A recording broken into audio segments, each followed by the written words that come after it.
सुबह का सूरज उगा, लेकिन किसी तूफान से पहले की शांति जैसा लग रहा था।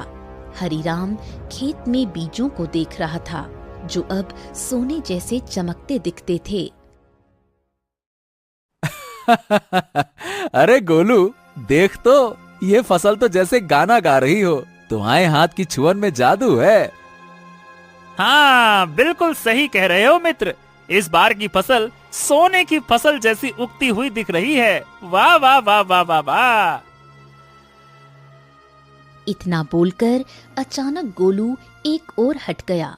सच तो ये था कि गोलू को किसी की आहट की भनक लग चुकी थी। तभी वहां जमींदार और भीमा आ पहुंचे। भीमा के हाथ में लंबा बर्छा था। एक छलांग, एक चीख, एक वार, लेकिन हरिराम पर नहीं, गोलू पर। गोलू! नहीं नहीं नहीं, ये क्या किया तूने? तुम्हारे लिए मित्रता का मतलब सिर्फ साथ नहीं होता, कभी कभी बलिदान भी होता है। तूने मेरी जान बचाने के लिए अपनी जान दांव पर लगा दी। क्योंकि तुम मेरे साथी हो और मैं तुम्हारा।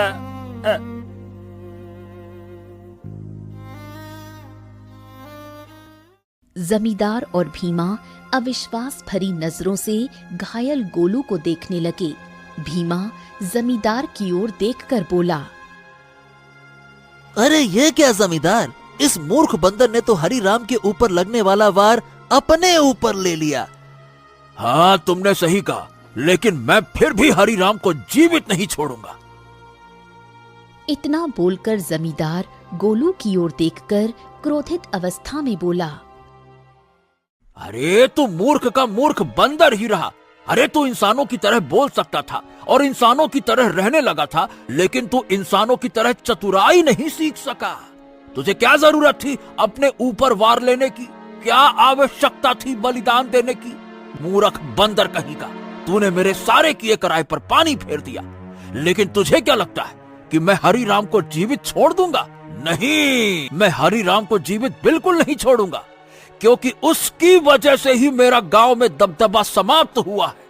तेरा ये बलिदान बेकार जाएगा रे मूर्ख बंदर, रुक जा। गोलू के होठों पर एक हल्की मुस्कान अब भी जिंदा थी।